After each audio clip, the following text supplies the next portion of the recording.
أعوذ بالله من الشيطان الرجيم بسم الله الرحمن الرحيم الحمد لله رب العالمين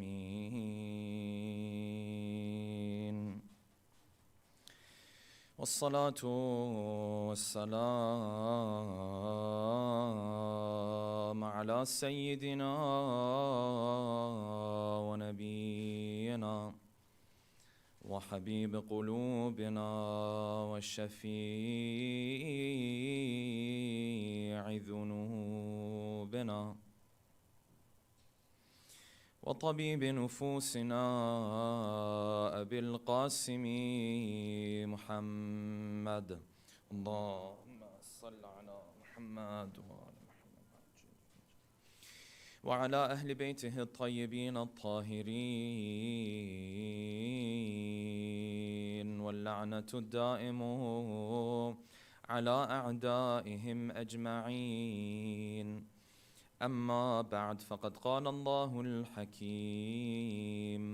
في محكم كتابه الكريم أعوذ بالله من الشيطان الرجيم لقد تاب الله على النبي والمهاجرين والأنصار الذين اتبعوه في ساعة العسرة من بعد ما كاد يزيغ قلوب فريق منهم ثم تاب عليهم ليتوبوا إن الله هو التواب الرحيم إنه بهم رؤوف رحيم صدق الله العلي العظيم صلوات اللهم صل على محمد وعلى محمد.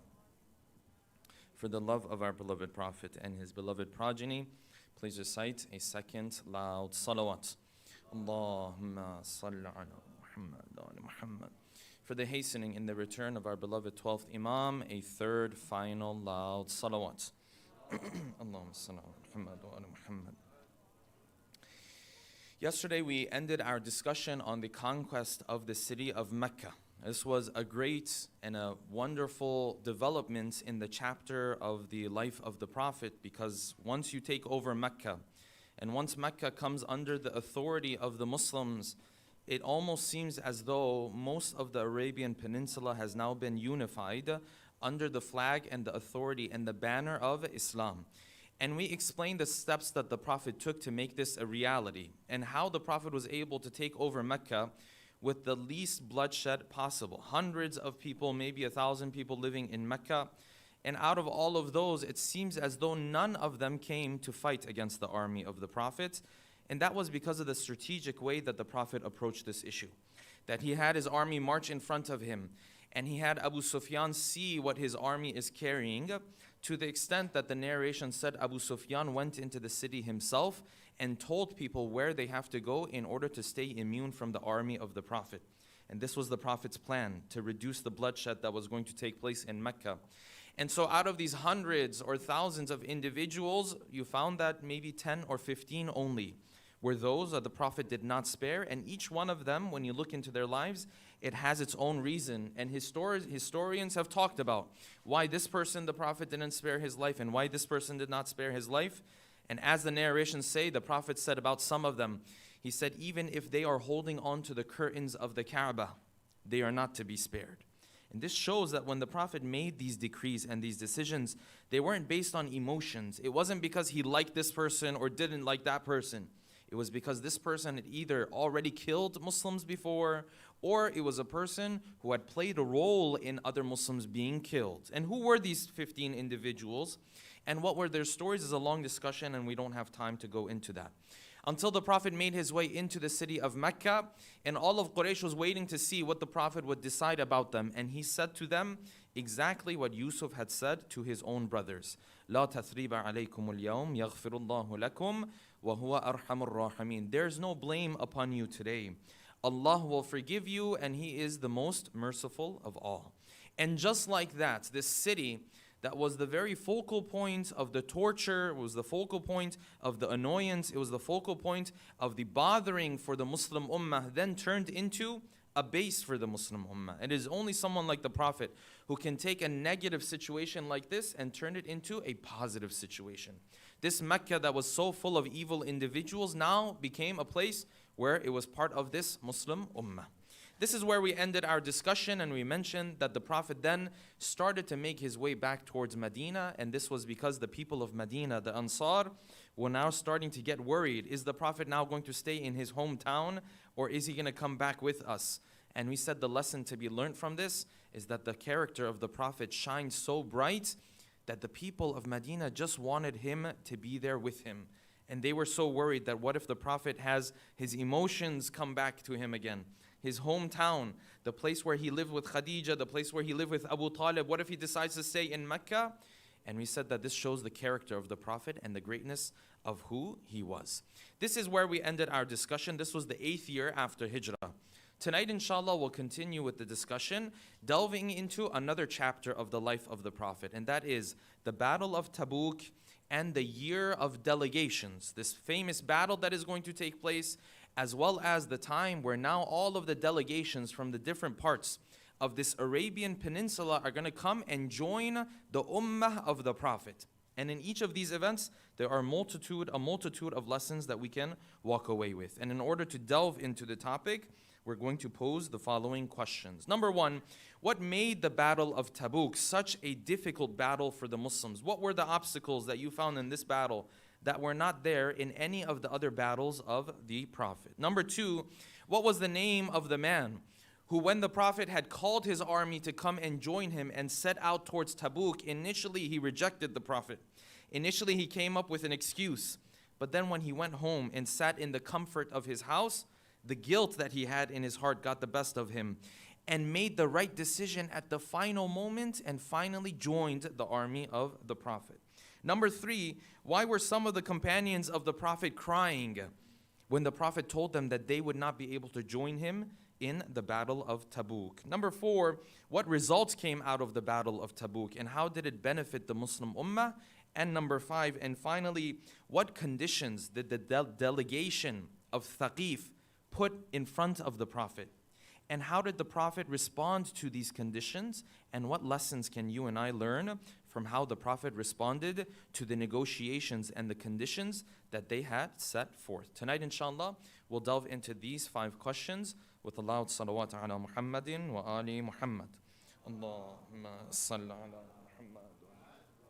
The salawat doesn't sound like a salawat on the night of Eid. Another salawat, please.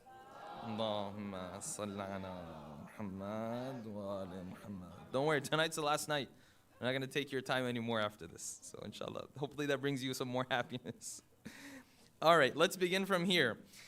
The Battle of Tabuk was significant and it was unique because of this following reason. Tabuk was an area that was very close. It was between the line between Syria and the Arabian Peninsula, or essentially the line between where the Muslim Ummah had grown to and where the Roman Empire now began. And the Prophet got news that the Roman Empire is now putting together an army to come and attack. Now, to put this into context, this is not Quraysh anymore. This is not Mecca or Ta'if or these small little places here and there. This is the Byzantine Empire. This is the empire when they come. You know, they say Rome wasn't built in one day. This is that empire is coming now.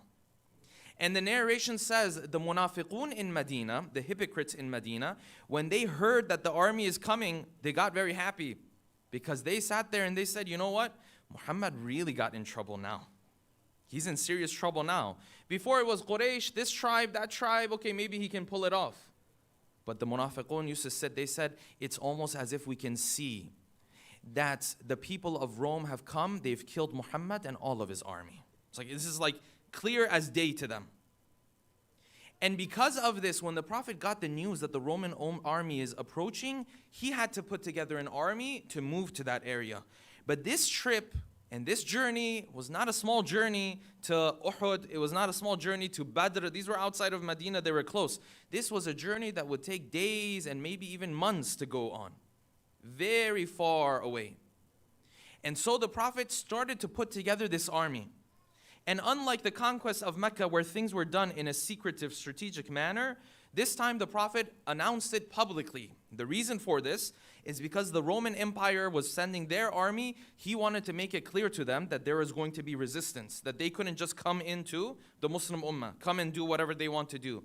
And so he announced publicly, and he wrote to all of the other tribes who were allies of his, and at this point there were many after the conquest of Mecca, that they all have to join, they all have to come together to start to set out towards this battle of Tabuk. The problem though was Tabuk was not close. It was very far away. And this journey, just looking at it on paper, you knew immediately this journey was going to be an extremely difficult journey. There was going to be wind you had to deal with. There was going to be sandstorms you had to deal with. There was going to be thirst that you had to deal with. The heat of Arabia you had to deal with. These were no jokes. And so because of this, when the Prophet announced that he is now putting his army together, the people who reacted to the Prophet were a number of different categories. And you and I can ask ourselves, by the way, which category do we fall under? There's a number of categories we're going to explain. You and I will see which categories will fall under. 3 to 4 different categories. The first category was those who in this trip, when they heard the call of the Prophet, immediately they responded to him. And the Quran speaks about them. The Quran says they were those of the believers in Sa'atul Usra, in the most difficult of times, they responded to the call of the prophets. This is group number 1. And they weren't small in numbers. There were a lot in numbers. So when the Prophet put his army together, they say around 30,000. This is big for the Prophet's numbers, yes? But that's because almost all of this Arabian Peninsula now is coming together. There's still tribes who aren't Muslim, but so many of them at this point have joined. It's a big number. This is the first group. Prophet said, I need your help. I need your assistance. And they came. This was number 1.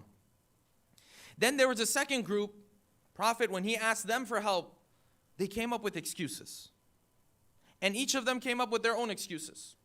Some of them said, you know, right now is the time to harvest our crops, our trees, our plants, because Medina was a place where you had gardens and farms and so on and so forth. They said, now we can't come. And the other one came up with another excuse. And another one came up with another excuse. This is the second category. People who had an excuse, but their excuse was not valid. Just a fake excuse. Now pay attention to these categories we're making, because there's an important lesson to be learned from it. This is a delicate categorization that we're doing here. Then there was a third group. There was a third group who had excuses, but their excuses were valid.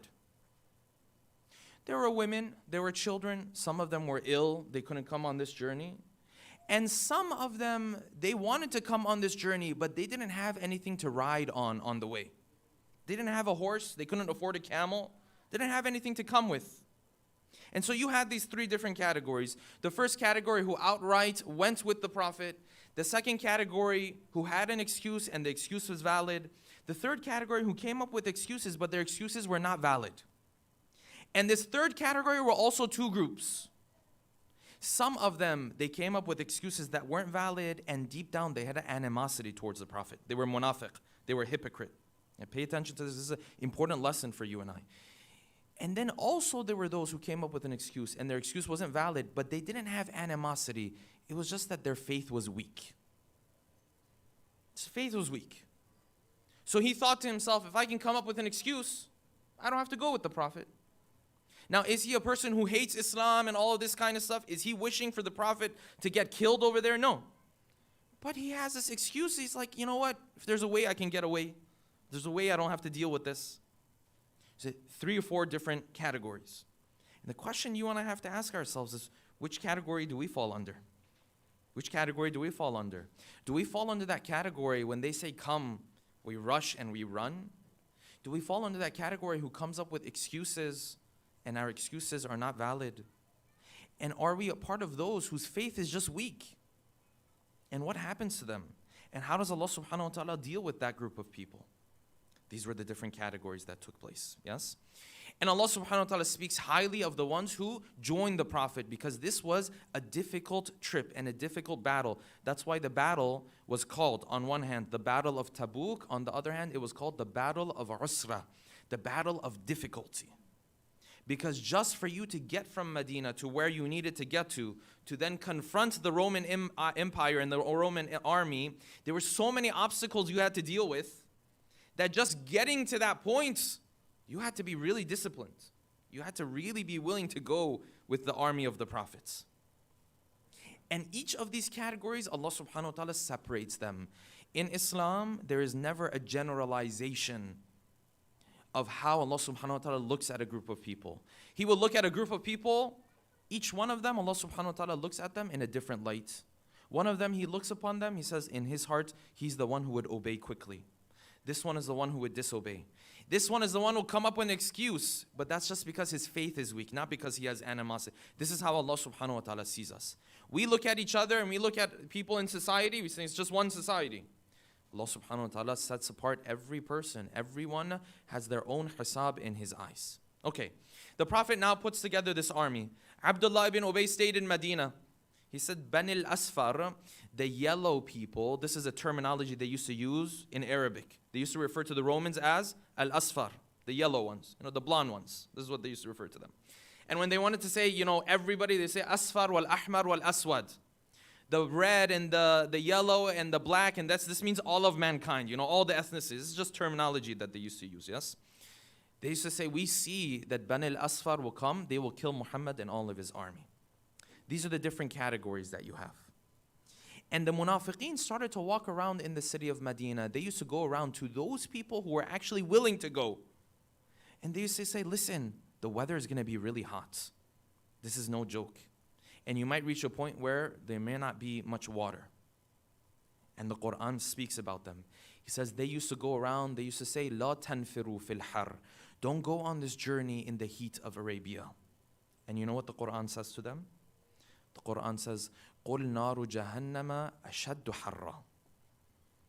The Quran tells the munafiqeen, He says, you know what's hotter than the heat in Arabia? Hellfire is hotter than the heat in Arabia. You keep going around telling these folks not to go. You don't understand. The heat of Arabia, you may not have to deal with it. You'll have to deal with something much worse than it. You can't be going around and weakening the faith of those who are actually willing to go. This army starts to head out slowly. Now each of these categories, they come and they approach the Prophet. Amongst those who had valid excuses were a group of people, 7, 8 of the Ansar. They were not that rich. They were not that wealthy. The narration says they came to the Prophet. They said, Ya Rasulullah, we want to come with you, but we have a problem. So what's the problem? They said, we don't have anything to ride on. We don't have a camel. We don't have a mule, a donkey, any of this kind of stuff to ride on and come with you. You, Ya Rasulullah, do you have anything that you can give to us? Can you help us with something? And though most of the army had stuff to ride on, the Prophet looked in his army and said, all of our wealth has been taken up. I don't have anything to give to you. And then the Quran says this, so beautiful. The Quran says, when the Prophet said this, look at this faith. When the Prophet said, you can't come with me because I don't have anything that you are able to ride on. It says, tawallo, they turned away from the Prophet. وَأَعْيُنُهُمْ تَفِيضُ مِنَ الدَّمْعِ. And their eyes were full of tears.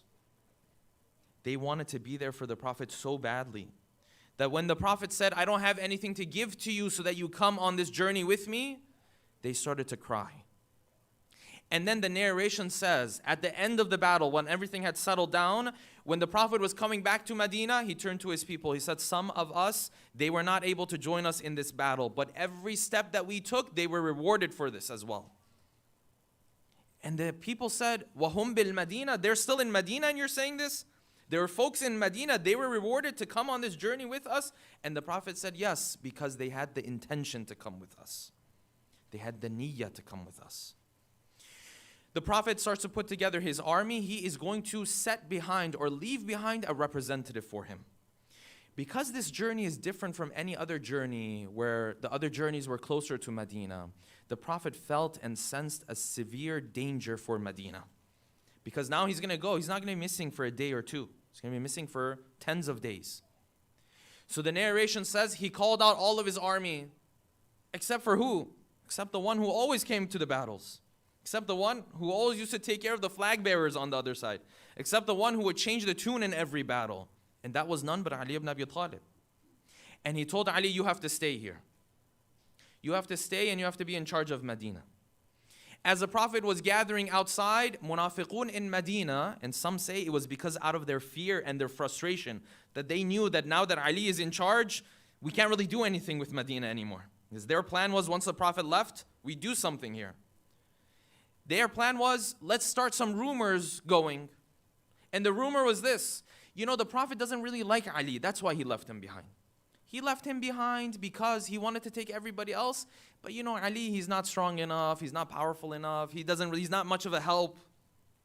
And so the narration says, before the Prophet had actually left Medina, Ali ibn Abi Talib caught up with him and said, Ya Rasulullah, this is what people are saying in Medina. And of course, Ali ibn Abi Talib knows that these things are not true, but he wants the Prophet to speak to this issue. And the Prophet turned to him and he said, Ya Ali, wouldn't you want to be أَمَا تَرْضَى أَن تَكُونَ مِنِّي بِمَنْزِلَةِ هَارُونَ مِن مُوسَى? Don't you want to be and have the status that Harun had compared to Musa? Don't you want to have that status compared to me? Don't you want your relationship with me to be like the relationship that Harun had with Musa? What did Harun do with Musa, or Musa did with Harun? When Musa was leaving for the mountain, he told Harun to stay back there. And he said, Ya Ali, that is the relationship that we have. Illa, except, only difference. Illa annahu la nabiyya ba'di. Except that Harun was a prophet, you're not a prophet. That's the only difference. And this one short line that the Prophet said, and this wasn't the only time that the Prophet said this. He said it on multiple occasions.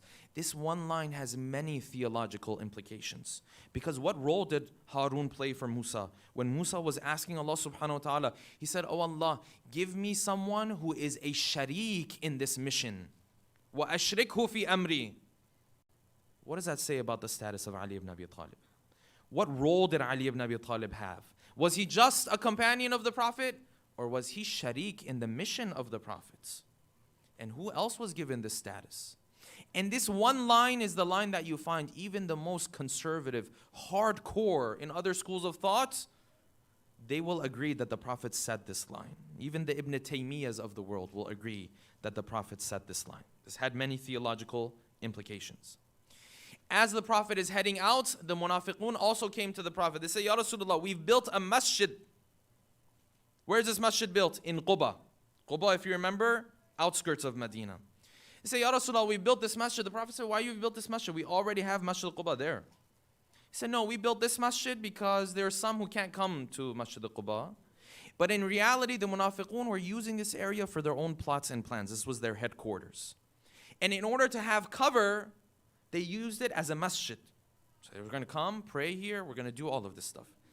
And look at their strategy. They said, Ya Rasulullah, we also need you to come and pray here. We need you to come and do your salat here. And the Prophet said, right now, I'm on my way towards Tabuk. I can't come right now. Maybe on the way back. Right now, I don't have the ability to do that. They said, no problem, Ya Rasulullah. On your way back. But you have to come. Masjid, blessed. You have to come. You have to do this here. The Prophet said, maybe. I'll leave it until after the battle. Now I'm fast forwarding a little bit. When the Prophet came back, then Allah subhanahu wa ta'ala sent him revelation. He said, no, this masjid is Masjidul Dhirar. It's a masjid where the ummah of the Prophet is being hurt. The ummah of the Prophet is not benefiting from this. And this was a big thing because it was a masjid. This is the type of stuff that only the Prophet and Ali ibn Abi Talib can make, judgments. This is big judgments. He said, this is Masjid al-Dhirar. And when the Prophet came back, because he had received this revelation and he knew munafiqeen were using this area as his headquarters, he said, I am not going to pray here, and in fact, you have to ruin it. This is unbelievable for you and I. And this goes to show, even the holiest things in our religion can potentially be misused. Even the holiest things in Islam. Sometimes people say, Sheikh, this person, he has a religious appearance and all this stuff, but his akhlaq is like this. I say, yes, religious appearance, people use it for the wrong reasons. Yes, people can act one way and then do another thing. Yes, you can have the longest salat and then your salat is riyah. It's possible. But just because there are people who misuse this religion, that is not to hold you and I from practicing this religion. Sometimes people say, well, there's so many of these people, they have this religious appearance, but they don't really practice it. Okay, bismillah. They're not doing the right thing. Why don't you go ahead and do the right thing? Why don't I go ahead and do the right thing? Let me have a religious appearance and have good akhlaq. Why does it have to be one or the other? Why does it have to be, I have to be outwardly practicing of the religion or have good akhlaq? Who said it has to be like that? There's a lot of people who have outward religious appearance, but they don't have the insides of the religion. There's a lot of people who have good akhlaq and they don't abide by the rulings of Islam in their day-to-day life. And Islam doesn't want either of these. Islam wants both. Islam wants you to be the one who does his 5-day prayers and then has the best akhlaq. Islam wants you to be the one who goes by the detailed rulings of Islam and at the same time trusts people and deals with people in a fair way. Why does it have to be this or that? Oh, because people misuse this religion. Of course. This is during the time of the Prophet. A masjid that is the holiest of places is being misused. It's being misused to an extent that the Prophet said, you have to ruin this masjid. I mean, even when I say this, it's difficult to even say these words that you're talking about a masjid. But the Prophet is telling us, even a masjid, the holiest of things in Islam, the best of rulings, the best of religions, it can be misused. But when it's misused, does that give you and I an excuse to walk away from the faith? Does that give you and I an excuse to say, oh, look, they misuse it, so I'm not drawn to this religion? You see, some people misuse it. Yes, there is a lot of people who misuse it. This is while the Prophet is still alive and people are misusing it. This is a big lesson for us to learn. Recite a salawat, please.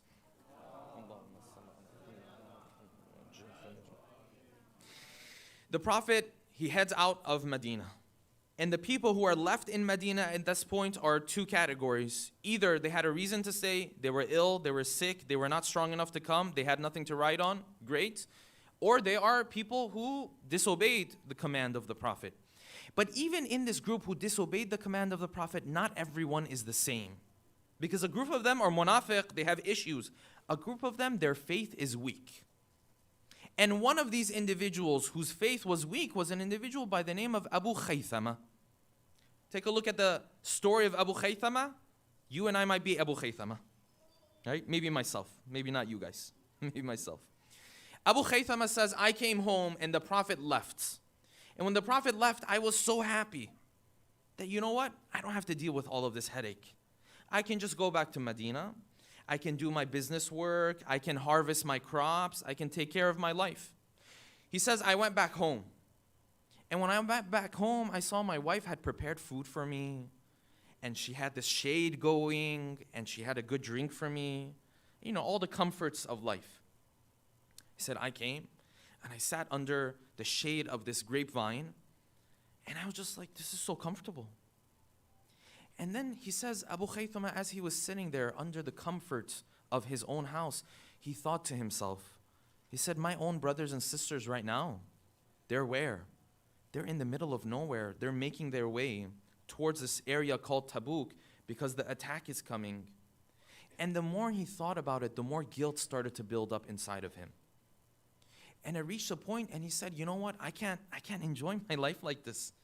I can't sit here in the shade knowing that the Prophet needed my help and I wasn't willing to go.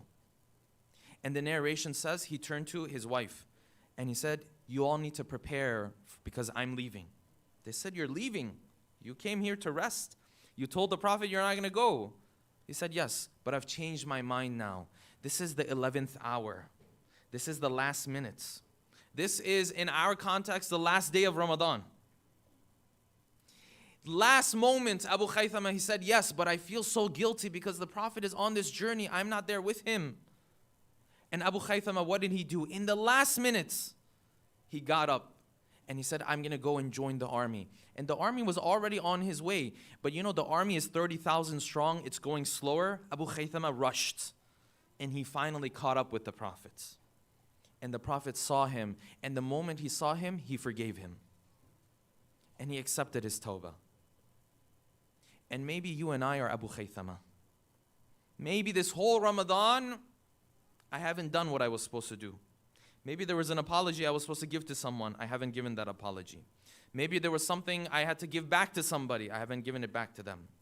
Maybe there was something I was to do to repent to Allah subhanahu wa ta'ala. I haven't done that. But guess what? Today's the last day of Ramadan. Maybe you and I are Abu Kaitama, and in that 11th hour, we make the right decision.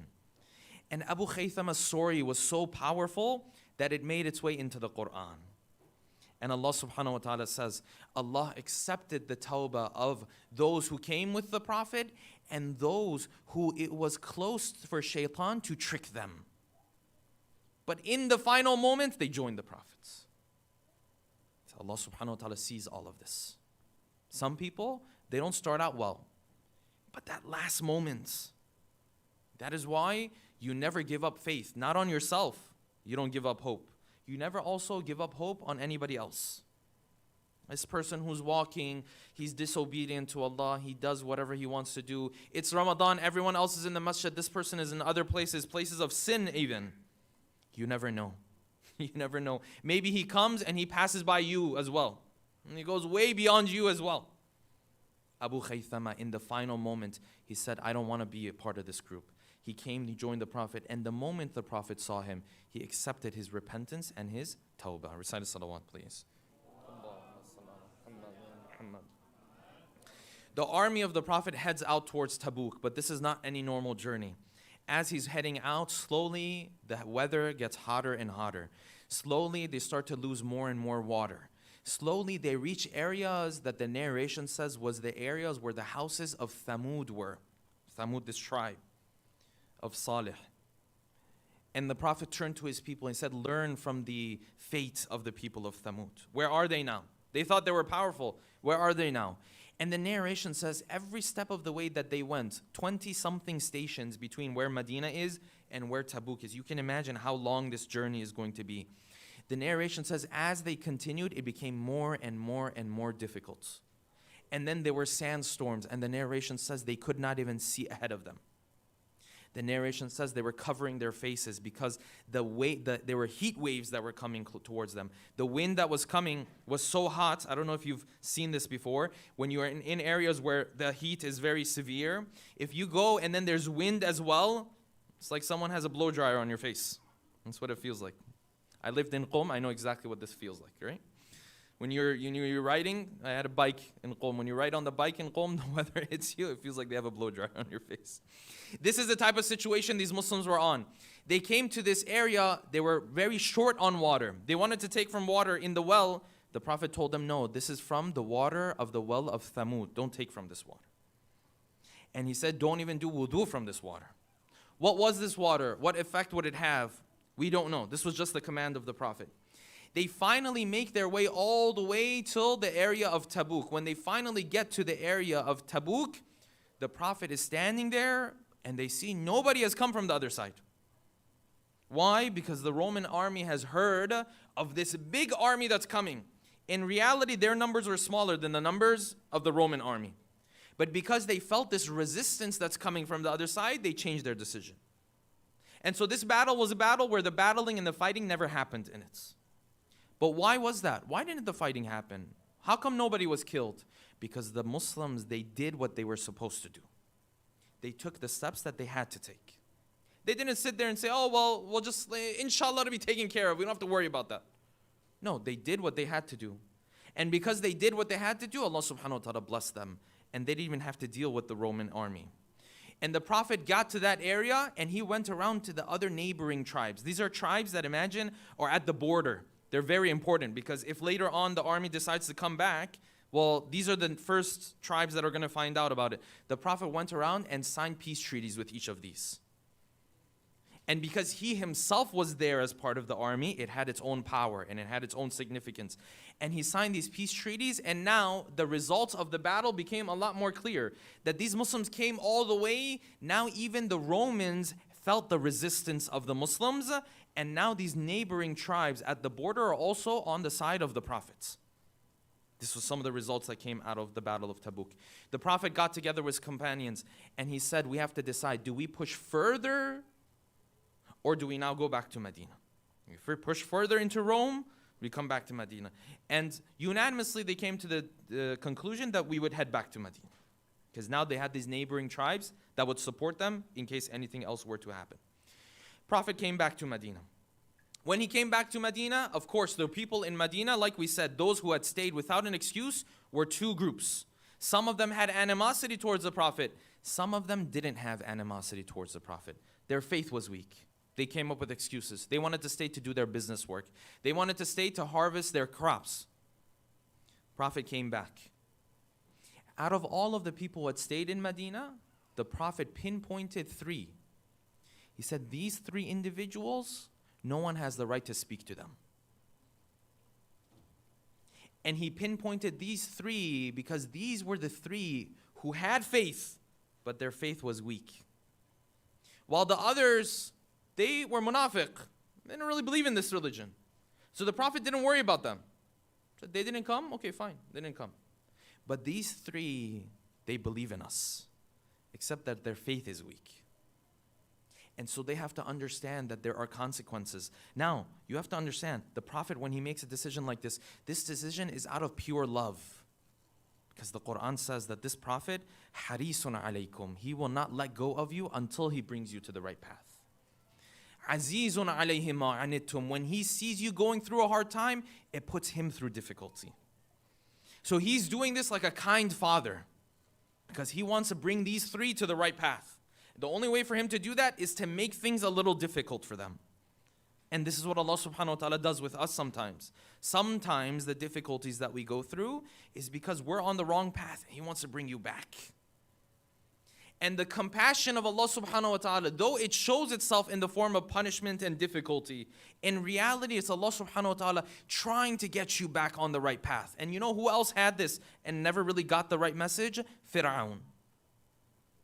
Because the Quran says, every time Fir'aun and his people, Musa used to call them, they used to reject. Then what do we do? فَأَرْسَلْنَا عَلَيْهِمُ الطُّوفَانِ وَالْجَرَادِ وَالْقُمَّلَ وَالضَّفَادِعَ وَالدَّمِ. We sent the flood, we sent the frogs, we sent the lice, we sent everything. But Ya Allah, did you send these as punishments for them? The Quran says no. We sent these as ayat. We were trying to get Fir'aun back on the right path. This is Fir'aun. And Allah subhanahu wa ta'ala says we're trying to get him back on the right path. And if this is what Allah subhanahu wa ta'ala does to get the Fir'auns of the world back on the right path, you can imagine what Allah subhanahu wa ta'ala will do for you and I to come back on the right path. He will never let go of us. He will never let go of us. And this is why salat is so important, because salat is that thing where Allah subhanahu wa ta'ala says, you messed up, okay, you have to come back now. You messed up in the morning, okay, it's dhuhr time, you have to come back. Oh, I messed up 6 p.m., okay, it's maghrib time, now you have to come back. Oh, it was night time, I messed up, okay, it's morning time, fajr, you have to come back. And you and I sit there and say, Ya Rasulullah, oh Allah, isn't this going to ever end? Like every single day, every single day. This is out of the compassion of Allah subhanahu wa ta'ala. When the Prophet came back to Medina, he said, these 3, nobody can talk to them. And the situation got so difficult for them that they started to feel the wrath of Allah subhanahu wa ta'ala, because the people in Medina were never speaking to them. So much so now, even when they went to their own houses, their own wives would not speak to them anymore. Even their own wives would not speak to them.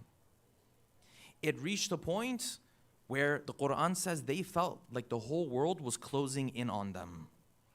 وَضَاقَتِ الْأَرْضُ بِمَا رَحُبَتْ. This earth that's so wide, it felt so tight. You know, sometimes when you're in a very difficult situation, the whole world with all of the width that it has, all the openness that it has, it feels extremely tight to you in those moments. It says, وَضَاقَتِ الْأَرْضُ بِمَا رَحُبَتْ. And it made it so difficult that finally these 3 came back to the Prophet. They said, Ya Rasulullah, we want to do tawbah. And what did the Prophet do? The Prophet accepted their tawbah. And sometimes Allah subhanahu wa ta'ala will put you and I through difficulties as well, just because He wants to get you back to this right path. And you and I will sit there and say, why? Why is this difficulty? I don't want to deal with this difficulty. I says, listen, you're missing the message. The message is, look at yourself. Maybe you're doing something wrong. And as we mentioned before, it's not always like that. Sometimes you're not doing anything wrong. Our imams also went through difficulty. They didn't do anything wrong. Sometimes this is the message that Allah subhanahu wa ta'ala is sending to us. This is the lesson to be learned from the 3. The Quran says, وَعَلَى الثَّلَاثَةِ الَّذِينَ خُلِّفُوا. Those 3 that we left behind. We put them in a difficult situation until they came back. وَتَابَ اللَّهُ عَلَيْهِمْ لِيَتُوبُوا. And then the Quran says, when they came back, إِنَّهُ بِهِمْ رَؤُوفٌ رَحِيمٌ. The moment they came back to Allah, Allah is the most forgiving. Allah is the kindest to them. But you have to come back first. You and I have to go back to the path of the Prophet first. Then when you go back, the moment you make that decision, I'm not going to commit this haram anymore. The moment you make the decision, I'm going to try to stick to this wajib of mine moving forward. Then you'll see the mercy of Allah subhanahu wa ta'ala. You'll see the forgiveness of Allah subhanahu wa ta'ala. You automatically become beloved in His eyes. Recite a salawat, please. This came to an end. The benefits of Tabuk was that now even the Roman army would think twice before they were going to attack the Muslim areas, the areas under the Muslim Ummah. And this brought about a time for about a year or so where there were now multiple delegations from different tribes who used to come to the Prophet, and they used to essentially come to embrace the faith of Islam. So many tribes had already embraced after the conquest of Mecca, now even more, because now even the Roman army is thinking twice. People in the Arabian Peninsula said, listen, this is the country of Muhammad at this point. You have to be with him. And so many of them sent delegations. There's a number of delegations mentioned in history. Some of them were representing tribes. Some of them were representing individuals who were influential. They all came. Amongst these delegations that came, and this is the one I want to discuss, and inshallah we'll wrap up. This delegation that came was the delegation of the tribe of Thaqif. Thaqif is not going to ring a bell for you and I because we didn't discuss the tribe of Thaqif, except when I tell you where Thaqif used to live. Because this tribe of Thaqif used to live in the city of Ta'if. That same Ta'if. That when the Prophet went to them early on, what happened? They threw stones at him. And they said, Muhammad, if you really have a God, He'll help you. Why do you need our help anyways? And the other one said, you know what? If you're the Prophet of God, I'll take the curtain of Mecca and I'll tear it up into pieces. Meaning, it's impossible. You're not even the messenger of God. This is the same Ta'if. Now they know that they have to accept the faith. Now they know they have to embrace the faith. How many years between when the Prophet went to Ta'if versus now these individuals are coming back? 10, 11 years now. 10, 11 years. But when the Prophet went to Ta'if, he had nobody. Now the Prophet has this whole Arabian Peninsula. And you know what's very interesting? This is the one lesson. It's very interesting is that none of these delegations who came did the Prophet ever tell them, those of them who were embracing the faith, the Prophet never told them, you remember what you did to me before? You remember when I came to you and you didn't accept me? You remember when you left me alone and I had nobody? You remember because you did this, now I'm going to take some revenge from you. The Prophet never sat there and said, oh, now you're going to join? Now that everything is done and everything is wonderful, now you're going to join? No, I'm not going to accept it. The Prophet never took this approach. When these people came, they're coming so late. The Prophet is going to leave this world in a year, year and a half. And his life is going to come to an end. And these people are coming in the 9th year after Hijrah, 10, 11 years after that incident of Ta'if has taken place. And the Prophet never said to any of these delegations, oh, why now? You know what he would say them? He used to tell them, hasn't the time come for you to embrace the faith? This is what he used to tell them. He used to tell them, oh, why now? Oh, you're late, so forget about it. Oh, all this time has passed. I needed your help then. I don't need you anymore. He never said this. This is the compassion of the Prophet. This is a heart that the Quran says, وَإِنَّكَ لَعَلَى خُلُقٍ عَظِيمٍ. You have the best of characters. This is that heart that Musa was praying for. Muhammad already has this heart. Then he said, Rabbi shrah li sadri. Oh Allah, open my heart. The Prophet already has that heart. None of these delegations came and the Prophet said, why now? It's too late. Go back. No, he said, now, even now, the 11th hour, you've come to the right path. Wonderful. Marhaban. Welcome. Come. This is such a big lesson from the life of the Prophet. The delegation of Thaqif came. They said, Muhammad. So even in the 11th hour, they still had that arrogance. Said, Muhammad, we've come. I mean, we know you're in charge now. We want to embrace the faith. But we have some conditions. We're like, what conditions? What are you talking about, conditions? It's over. What conditions? He said, no, we have some conditions.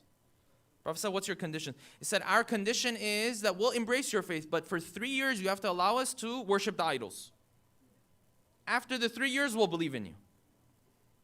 And the Prophet said, no, that's not doable.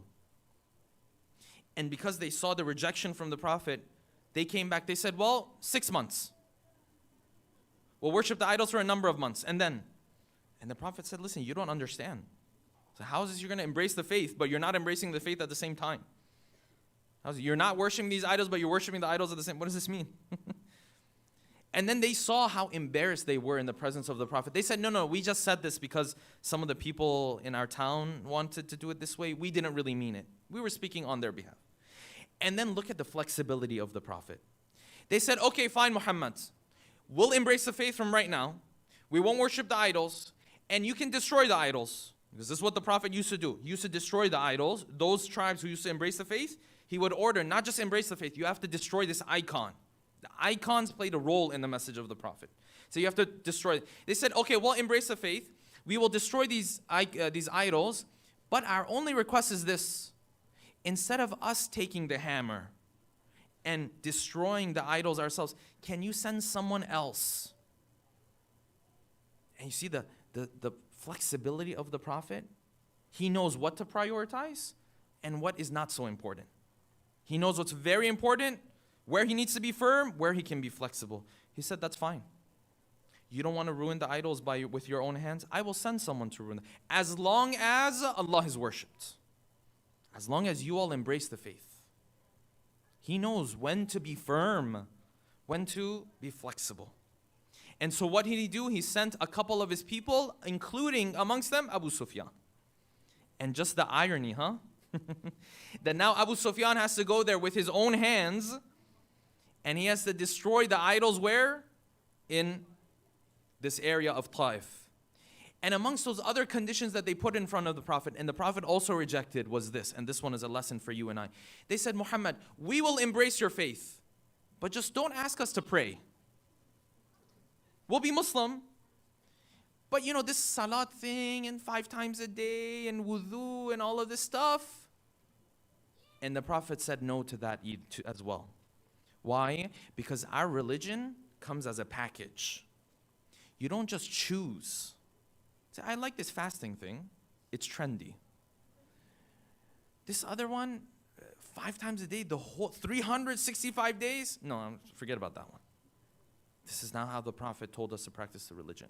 Now, if someone fasts and they don't pray, that's still a good step. But the message is that you have to add this one, not be okay with where you are. And I can't be okay with where I am. This is not what the Prophet wanted for you and I. This is still good. This is why fasting is there. Because maybe this fasting opens your heart to something. Maybe it helps you then have your prayer. Maybe it helps you have your dress code. Maybe it helps you lower your gaze, whatever the case might be, with the other teachings that we have in Islam. Yes? So this is not to say this person is bad. This is to say that this person can't be happy with this because this is not what the Prophet brought. The Prophet didn't bring a religion that, in my words, is a buffet. You're in a buffet, you decide, you choose. You like the nahari, you like the, what do we have for dinner tonight? I don't know what we have for dinner. You like the pizza, you like the pasta, you like whatever you like. And there's no problem.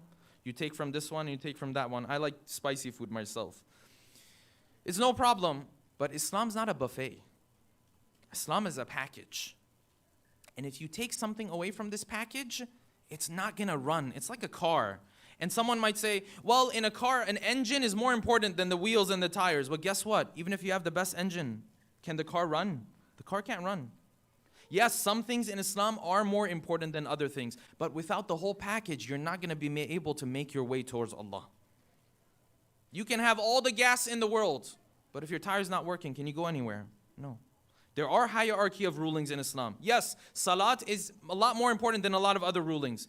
But unless you're doing all of the rulings, then you're going to fail. Then you're not going to be able to make your way towards Allah subhanahu wa ta'ala. This religion of ours is not a buffet. Unlike hopefully the dinner we're going to have tonight or whatever. I don't know, it's not a buffet.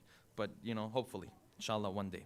With that, inshallah, we'll bring tonight's talk to an end. Let us take a moment to recite Surah Al-Fatiha for all of your marhumin and marhumat, especially the marhumin and marhumat of the sponsors of tonight's program. Before we do that, let us take a moment to recite a couple salawats for those who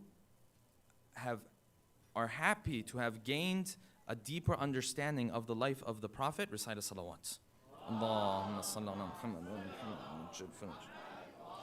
For those who are happy that this was the last lecture, recite a salawat. We got a couple here. For those who have a newfound love for the Prophet, when they recite salawat, they feel that new love. Recite salawat.